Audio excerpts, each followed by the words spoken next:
Good morning, everybody. I hope you are doing fantastic this morning. I am thankful for you waking up with me today to hopefully ignite your life of explosive significance and take things to the next level today. We are State of the Spark, where we ignite lives. Check us out at the Facebook Goals and Gratitude group. So today's show, I'm super pumped about because we get to talk about something that I'm absolutely passionate about. We get to talk about talking. I get to speak about speaking. I love being able to share with people better storytelling, better speaking, better sales, better coaching. And we're going to touch on that today. My heart breaks a little bit whenever I see someone on mission, someone in their small business, someone trying to relay a concept, and they struggle to tell that story. We're going to cover a little bit two things that are more vital than the story itself, that are often missing from storytelling. So we're going to cover that today, and I'm excited. And I'm going to actually share with you 3 storytelling frameworks very quickly that you can use, that you can tap into to kind of give yourself a framework by which to share your story. But we're going to zero in on and spend a little bit more time on the 2 elements that I always notice, that when someone's story wrecks, what's wrecking their story, what's missing. So we're going to absolutely cover that today. So we're going to cover that. Then, of course, we've got other news, and I'm going to have to blaze through the other news because I've got 3 pieces of exciting other news that I do want to share with you, and one that's immediately relevant for some of you in the Lakeland area. So I look forward to sharing that. So we got other news, but you know where we're starting. You know we are starting here. And that's a cup of gratitude, my beautiful lovelies. You know that we're starting with a warm cup of gratitude. Listen, you're alive today. I'm alive today. We get to go make an impact in the world. We get to go share our gifts with the world. Are you rested? Are you breathing? Are you encouraged? Are you studying? Are you sharpening yourself? Are you stretching? Are you bringing your best to this day? And I don't care if you get wrecked by 11 or 12. Sometimes life does that. But are you starting well? And if you're starting with us today, I think you're probably starting pretty well. So let's talk about a morning cup of gratitude. Tell me what you're grateful for. Drop it in the comments. Nurture it. Grant, I don't know what I'm grateful for. Listen, if you're one of the 3, 4, 5, 3 people watching right now, you have something to be grateful for, and I want to hear about it. Let me tell you what I'm grateful for this morning. I know that I have some pretty regular go-tos, but this isn't that. This is one thing I am grateful for in my morning cup of gratitude this morning. I'm grateful for community. Let's talk about this. There's a community forming around us in this newly connected world, in this post-COVID world or current COVID world. We've seen a lot of people retreat to their homes, and then we've seen, as a result of that, a massive adoption in things like Zoom, things like this show, things like Facebook Messenger. We've seen communities and Facebook groups explode and some shatter. We've seen a resorting and a reorganization in the digital space with communities. And what I'm grateful for today is that I'm seeing a lot more new positive relationships. I'm seeing people get rid of negative people or negative Nancy's or Debbie Downers out of their feeds. I'm seeing a lot more positive news. I'm seeing a lot more people enjoying the show like this, where they're getting other news that has nothing to do with the wah-wah of the day, but is uplifting and edifying and educating and hopefully makes you a better global citizen. So we're seeing a lot more of this, and maybe it's just my feeds because I've been doing it, but I'm seeing a lot more positive messaging in some of my feeds. I'm seeing a lot more positive groups. So what I'm grateful for today, what I'm grateful for is the default in the human spirit to both start with a negative bent, but filter out into the positive. I believe humans are ultimately optimistic. And though we see a lot of negative in the world, I'm not blind. I see a lot of negativity in the world. I believe that's people scratching and looking and pushing for the positive. So what I'm grateful for today is this playing out in the digital space in my new communities, new groups, new relationships to be friends with, all in the digital space, all because of technology, but it's evolving towards a more optimistic world. That's what I'm grateful for today. What are you grateful for this morning? In other news, we have a new contender for the furthest thing out in our solar system. A newly discovered object that I thought was called Farout. It's not Farout. It's far out. I got to show this to you. I saw this in a headline. Farout. That thing I saw come up in my feed, and I was like, ooh, it was some Arabic name possibly. That's very interesting. This newly discovered object is the furthest thing distanced in our current solar system that we have found. Modern technology, both with new highly powered telescopes and newly highly powered AI and newly discovered mathematics and computational ability. Those three things connected to discover the newest, furthest out object. This is named after the previous record holder. Can you guess what the previous record holder was?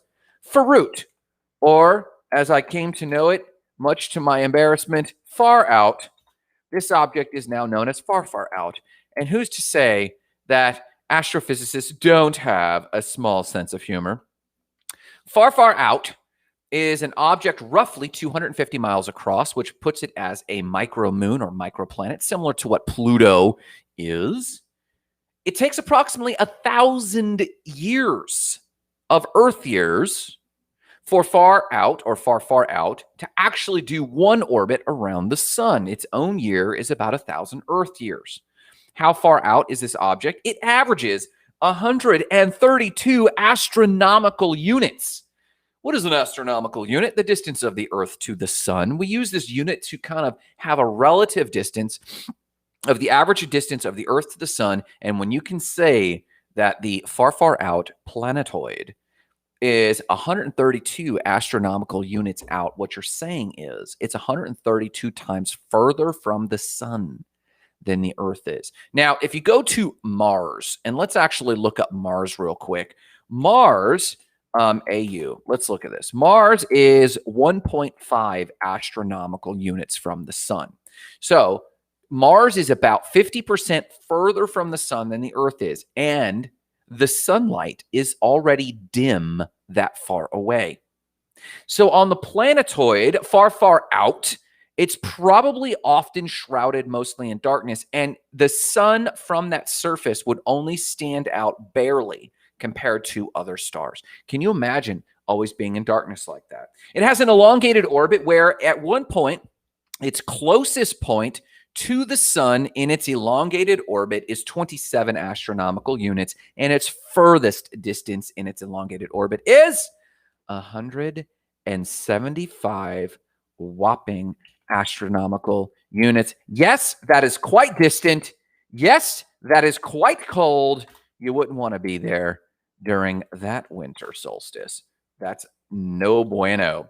In other news, Musk has another $1 billion business times 2. Here we go. So check this out.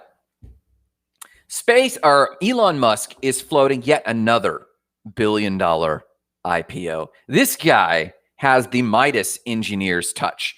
He can basically touch anything and make it work. In short, he announced that he is floating the idea to go public with Starlink. I called this out maybe about a year ago to Marissa, maybe about 6 months ago to Marissa. I'm not really sure. When we talked about Starlink alone is a $1 billion business. Now, we're not talking about SpaceX. Currently, Starlink is the project of SpaceX that's bringing internet to homes through satellite through its Starlink network. They've already got 10,000, as announced earlier this week, they've already got 10,000 subscribers paying $99 a month. They've opened up business, and their waiting list is ridiculously long. They've got another $1 billion business lined up, and we'll spin it off. This speaks nothing of actually going public with SpaceX, which could happen. We'll see. And we're going to see, I predict here and now, we're going to see similar spinoffs from Tesla, whether it's battery technology or manufacturing technology or the Gigafactory. Each of these elements are their own engineered product. This is the power of being an engineer. So Tesla will soon have its own spinoffs, just like SpaceX will. And speaking of billion-dollar spinoffs, what's the second billion-dollar spinoff? Well, it's a meme. So if you haven't been paying attention, Dogecoin has gone to 8 cents. Now, mind you, Dogecoin started at 1/10,000th. It's hundreds, thousands, 10,000s, 100,000ths of a penny per Dogecoin. And someone, yes, someone has been purchasing. In fact, the largest Dogecoin account has been purchasing 28,681,000 Dogecoin every time it purchases. This has turned into a single Doge account, which today is worth billions. Why did I associate this with Elon Musk?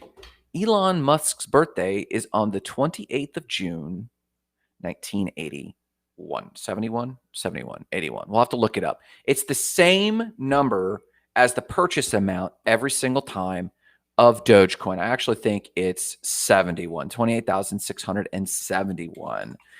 So is that a freaky? Yes, 71. Is that a freaky coincidence? Maybe. But if you're into conspiracies, if you're into intelligence and into how much Elon is in it for the memes, there you have it. There is a Doge account that purchases the amount of Dogecoin that's the same as Elon's birthday every single time and is worth billions of dollars today because Dogecoin's at 8 cents. And he has said quite often, hey guys, I'm in it for the memes.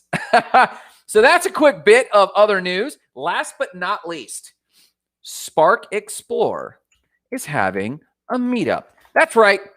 You heard it here first. If you don't know, Spark Explorer is Marissa's project to get people outside, reconnect them to the land, and really make space for herself and people to connect with nature. Marissa's bringing everyone to Panther Point Trail. It's a 10-mile hike. Yes, you're in it for 4 to 5 hours, so bring a snack or bring water. This Saturday, February 13th, the day before our month anniversary, at 7 a.m. If you are in the Lakeland area, boom, there's that link right there. Join us. These are meetups that Marissa puts on to guide people on these trails, to let them know it's okay, to help them work in their hiking shoes, to help them learn about the area and the space. You need to start paying attention to what Marissa's doing with Spark Explorer. You got the link in the comments. And that's it for other news. Let's give you a quote. This is a quote from Deepak Chopra. Yes, in all my research, the greatest leaders looked inward and were able to tell a good story with authenticity and passion. The greatest leaders were able to look inward and then tell a story with authenticity and passion. Let's talk about storytelling for the mission. So I've seen a huge problem in my coaching small business owners and working with clients over the last, 25 years. If you build a website for clients and you ask them, hey, what's your history? What's your story? They stammer to even know. I'm just in it for the money and I don't know my story. If you ask someone about their mission and they come up to you and try to raise funding for their mission or their mission's organization or their nonprofit, they're often horrendous storytellers, and they'll go, hey, the kids need, it's for the kids. And that's the full breadth of their storytelling. More than that, we as a public, we as a society, because we're so connected, because our family units and our religious units have been degrading over time, and again, I'm not a hater of that. I think that's kind of a natural progression of our species.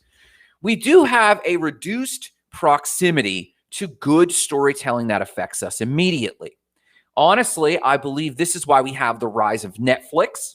This is why we have the rise of binging, because we are drawn to such extraordinary storytelling because we lack it. We often talk about the Pixar model of storytelling. How can they tell such great stories that resonate with? Why would we pay whatever it takes to go to the next Pixar show? Because they have really nailed an awesome framework for storytelling. Quite often, though, we as average everyday individuals have lost touch with an oral tradition of storytelling. We're often resistant to salespeople. And because of that, salespeople have had the elevator pitch. They've gone from full blown storytelling to the elevator pitch. Did you know salespeople used to knock on doors and come into your living room and hear a little bit about you and then tell their own story and sell Tupperware that way? That's actually how Zig Ziglar got his start, knocking on doors and selling Tupperware door to door and making the space for time to sell. Now we're very resistant because we're being bombarded all the time.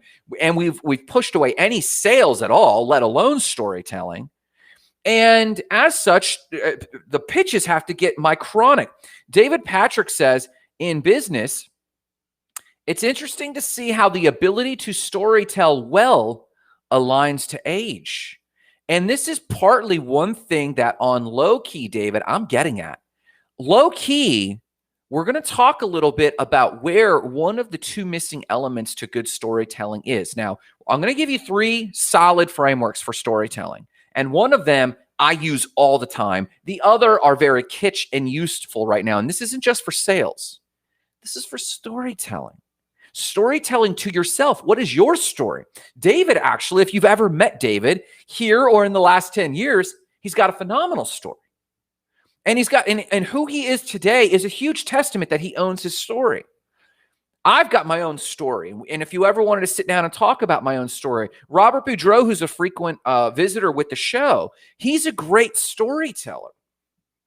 Having a good framework is a starting point.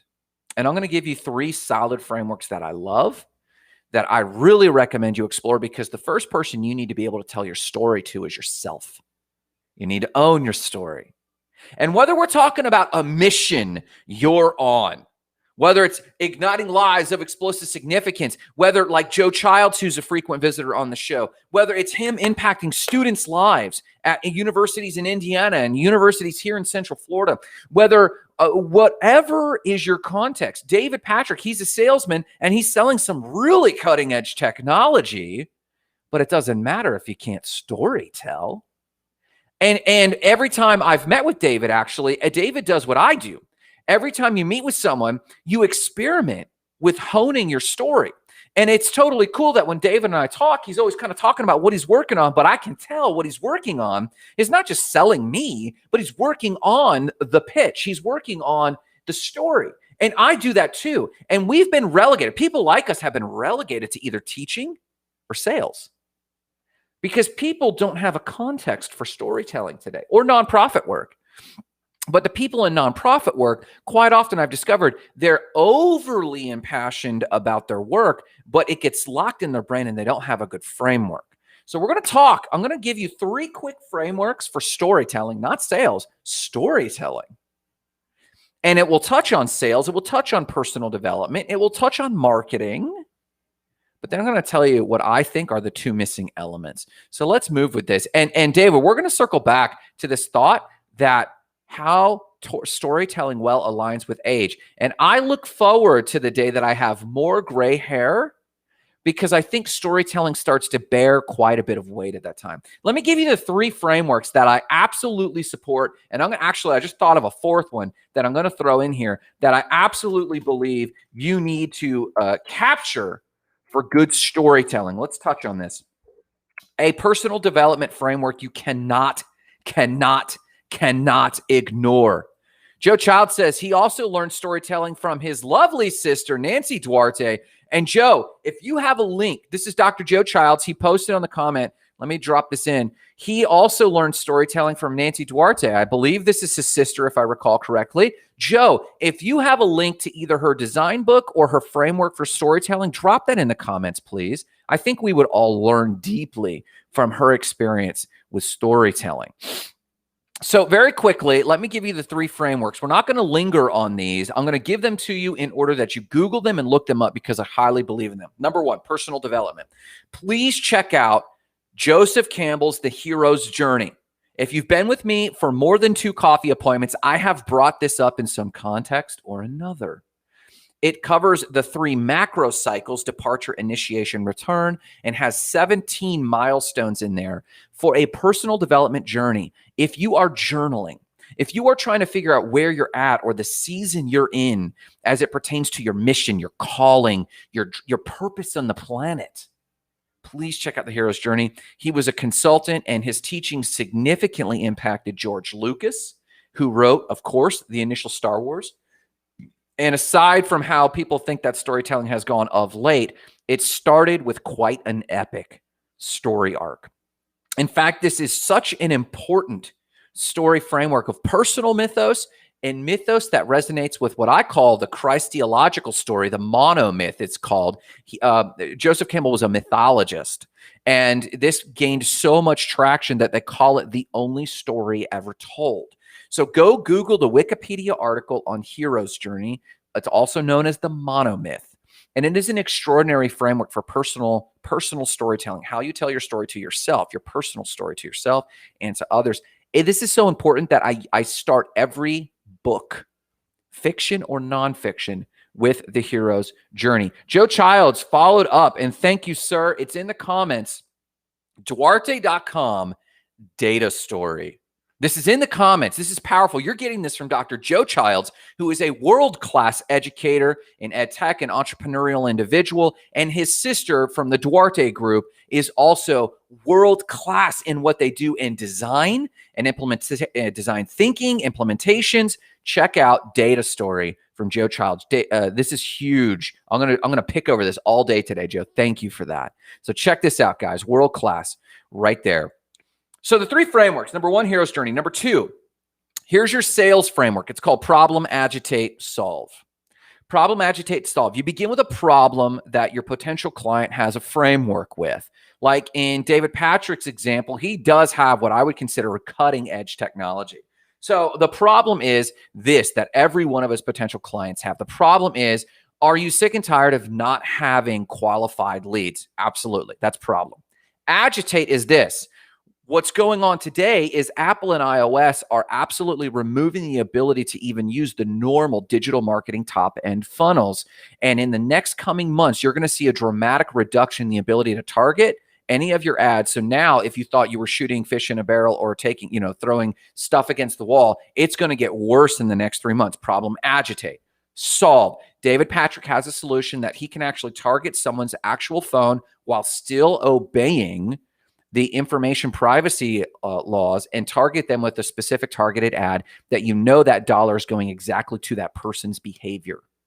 And it's getting around privacy laws. It's not invading their privacy. It's serving up an ad directly related to what they were looking for. And your ad spend is going to someone who has proven that interest over the last 1 to 5 to 30 days. That is a huge problem, agitate, solve. Problem, what's worse? It starts with, hey, have you had this problem? And what's worse is this. And it basically makes the listener's blood go, yeah. And then you solve it with a solution. Would that be worth a follow-up? If David could just say that, that's an elevator pitch for David Patrick. If he could just say that, boom, and say, hey, would that be worth a 15-minute follow-up? Yeah, I'd love that. And then he gets that Zoom call or that video call. Problem, agitate, solve. In missions, hey, are you aware that children are struggling enough as it is to find basic needs like food, shelter, and water in Haiti? Yeah. What's worse is they have no future prospects. And even though they can connect to the internet, they should be able to connect to the internet and find jobs and work and training. They don't have access to basic internet. Oh man, that's even worse. Well, for a simple donation of $50, we could actually bring rural internet to a family in Haiti for an entire year. Dang, here's that money. Missions-driven people don't have this problem, agitate, solve framework. Problem, agitate, solve. So that's one. You could Google it and look it up. Another one for marketing is Story Brand by Donald Miller. His framework actually mashes up sales and personal development. It puts them together. It's this: the hero, your customer or your donor, meets a guide, your brand, and is on a journey to find a solution to solving the problem. Your guidance, your call to action, your book, your training, your course, your whatever, will solve their problem and provide a happy ending for the hero. And a book on this is called Story Brand. Go check out the Story Brand material. Story brand has become kind of popular and it has mixed results, in my opinion. It doesn't work that great for personal sales. It's been applied in a large part to like marketing and marketing video framework and marketing webpage framework, but we've actually seen a diminishing return. It doesn't have, I believe, the longevity of a framework that something like the hero's journey or problem agitate solve. So here's my final framework, and then we're going to cover the two things that I think are missing. Final framework is the Ford method. As it comes to a framework for sales, this is not a framework to tell the story. This is a framework to help extract a story.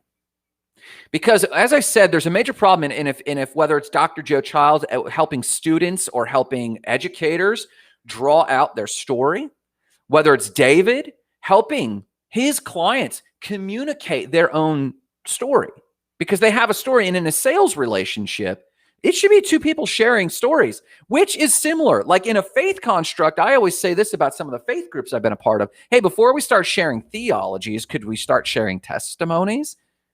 Could we sit down in an oral tradition and tell our story? Because there's empathy and ethos, pathos and ethos that come together when you share stories. So in a sales environment, you should also extract the story. The framework for that is the Ford method: family, occupation, recreation, dream. Hey, so is your family from the area? Oh, I thought we were here to talk about selling microwaves or David Patrick's story that he's about to share. He knows his framework. He could tell that framework in under a minute. So he starts with actually creating ethos and pathos, and that's asking them, hey, has your business been in the area? Have you and your family been in the area? Oh, interesting. So how's work going right now? Family, occupation. Oh, interesting. And they start talking about their occupation. Recreation. What do you guys do on the weekends? What do you guys do for fun? What does the staff in your business kind of do to kind of let loose? Dream. What do you really aspire to? And when it comes to sales, if you have an hour-long sales appointment, I spend 45 of those minutes cycling through the Ford method: family, occupation, recreation, dream. In sales, it helps let the person know that you are a listener. And during that process, they would have shared with you all of their variety of pain points. And then when they say, inevitably, I've been talking this whole time, you tell me a little bit about yourself, then you problem agitate solve. Hey, you know when people always struggle to find leads? You get it. So Ford is the fourth one. So the first one's the hero's journey. The second one is problem, agitate, solve. The third one is Donald Miller's story brand. And the fourth one is the Ford method. And that one is for you to extract someone's story. These are just a few frameworks that I use in some of my coaching and training. So what's missing from all of this? Even if you've had a framework, there's been two things that I find are always missing from storytelling. And it causes people to fail at their mission. It causes people to fail at their pitch. I think it's passion and authenticity. Let's go back to the Deepak Chopra quote. Yes, in all my research, the greatest leaders looked inward and were able to tell a good story with authenticity and passion. It doesn't matter if you're on a mission. It doesn't matter if you're just doing normal sales. If you cannot speak with authenticity, but nestled in the word authenticity is authority. David, this goes back to David Patrick's statement here. David Patrick just said this a minute ago. In business, it's interesting to see how the ability to storytell well aligns with age. Now, age, we know, we don't want to be ageist and say only old people can tell good stories. Only senior citizens or only gray hair or only people who have been in it can tell good stories. But the correlation here is this. To speak with authenticity and authority, you had to have put some time in to the thing you're selling, the mission you're selling. I can't tell you how many people from talking about authenticity for a moment. When it comes to authenticity, when people are storytelling, you can hear very quickly for unconscious clues that they have very shallow experience. They went on one mission trip and they're like, hey, I want to raise money. And maybe they're passionate, but there's no authenticity in it. You've been on one of these trips. You don't have much skin in the game.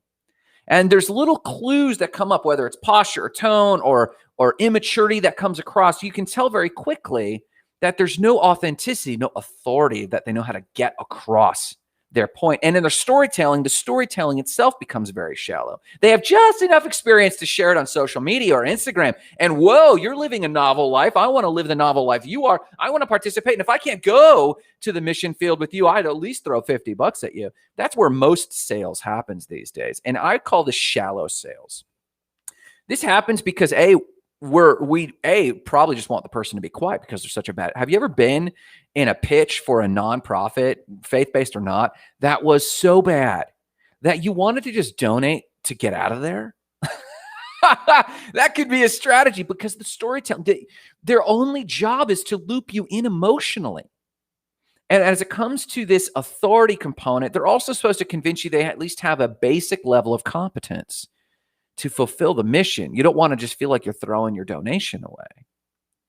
But they're so poor at storytelling because they don't have the authenticity. They can't tell really emotion-evoking stories. They can't give you details. You know, for me to tell you about Haiti and to tell you how the heat rises up off the dry riverbed floor, the riverbed rocks in the baking sun.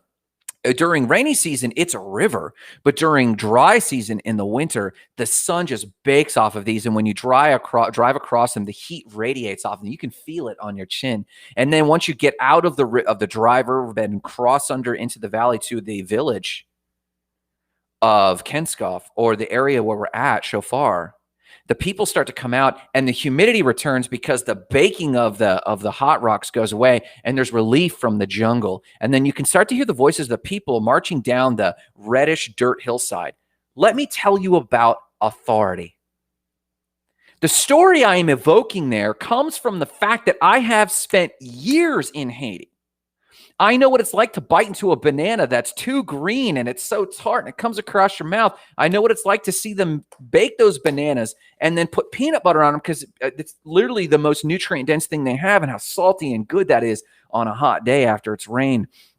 I can tell you that with authority and authenticity because I've spent years in Haiti. We could do the same thing with the Dominican Republic, where Miss Marissa could tell you deeply detailed stories about her hike in the Colorado Trail. I could tell you deeply detailed stories about sitting in coaching rooms and how the room after 2 hours starts to smell like people because the pressure and when you start talking to people about things that coaching touches on, like their fears, their concerns, their traumas, it starts, the pheromones in the room start to heat up and everyone has to take their coat off or a layer off, even though we're not really talking about heavy things. You're starting to touch on things that matter to people. I can tell you that with authority and authenticity because I've been doing it for years. You don't want to be involved in a sales pitch or a missions pitch where the story is so shallow and there's no detail because you can tell they have not been doing it for long. They lose the details. Let's talk about passion. Passion is different than what we think. We think when someone talks with passion, we think that means they're hyping us, or we think it only means that we're crying. If you look at the root of the word passion, it means to suffer. It's a swirl of emotion. The word passion, when someone is passionate, it's a swirl of emotion that is equally mixed, not blended in a gray. It's equally mixed with a stark black and a stark white, the stark yin and yang, not gray. Stark yin and yang of full joy and full suffering. When someone talks with passion, they talk with this. And when someone story tells, David Patrick could probably get away with telling a story that's not too passionate, that just solves a problem. You don't really need that in sales per se. But as it comes to mission, you're asking for more than just a sale. You're asking for skin in the game. You're asking for them to refer you to people. You need someone passionate who you can't tell if they're about to laugh or cry. It's a mix. Is he about to laugh or is he about to cry? Can he conjure that emotion, and is it fake or does it come from a real place? I don't know if you've been on this show and I get emotional. My eyes tend to well up when I talk about the mission of igniting lives of explosive significance because people are miserable out there. People are struggling. And if you cannot touch that in your heart, I can access that right now. Is it an act? No, but it is so close to me, I can tap it. That's what actors do. But that's what people who are connected to their mission do.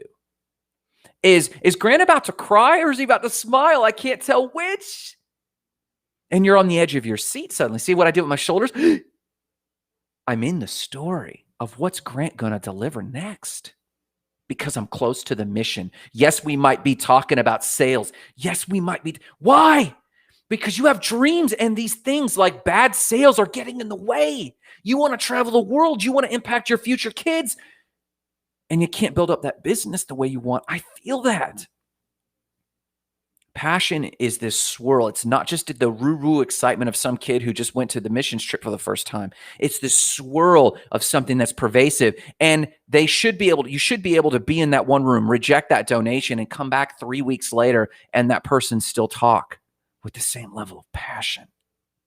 Passion and authenticity. I can give you frameworks as we just did. Hero's journey. Problem, agitate, solve. Story brand, marketing. What I crave from people's marketing today is passion and authenticity. I want to be sold well. I want to be sold. I want to believe in a brand like Patagonia that talks with passion and authenticity. I love buying Patagonia and REI stuff. I love it. I love owning something from them because they speak with passion and authenticity. I love giving to kiva.org. I love that as a mission because they speak with passion and authenticity. You know why so many people get my donor dollars? Not that they don't have a good framework. I know they read Story Brand by Donald Miller. I know they read it. It's on their webpage. Just look. But where's the passion? Where's the authenticity? Do they draw me into the story? I want to challenge you today. First off, grab one of the frameworks that we just go rewatch this, skim up to grab one of the frameworks that I just talked about, any one of them, and tell me, are you passionately connected to your story? In the comments, just emote to me, whether it's now or later, I don't care, but I want to hear what you're passionate about. And I don't care. I know David Patrick's passionate about golf, but why? Tell me the story, David. David has moved himself to live on a golf course because he's passionate about it. But why? What does it resemble to you about freedom? Joe Childs, passionate about education, so much so that he's expanding his career with the clients. He's worked with classical conversations. He's worked with SEU. He's worked with other schools. But why? Suck me into the story. I crave good stories. This is why we binge Netflix. This is why we binge Hulu. We're craving for the emotion that connects with our soul. This is why Joseph Campbell's hero journey is so important. It's so important that you follow Joseph Campbell's hero's journey and that you do it for yourself. Because if you cannot turn to the ones you love the most and speak as an oral tradition would in days of yore, tell your story in a way that connects, aren't you going through this life just a little numb? What have you been called out from? What mission have you been called to? Why does it stir you? What about the story keeps drawing you in? Your own story. What about your own story keeps you going? Because if we're not connected to our story, why don't we just off ourselves? It's boring otherwise. What is your story? Don't go out and find what the world needs. Find what makes you alive and do that, because what the world needs is people who are alive. I, with State of the Spark, want to ignite lives of explosive significance. I want to ignite your story. I want to hear from you what you've been saved from, not from a Christian context necessarily, but what demons of your past held you back, what mediocrity held you back in your past, that someone came along and grabbed you up. Some critical moment caused you to cross a threshold into a passionate world. I need to hear that. I thrive for that. And I want to hear that from you in the comments. Listen. Jump over. This is my contest for you. This is my challenge. I'm just thinking of this and I'm throwing this down.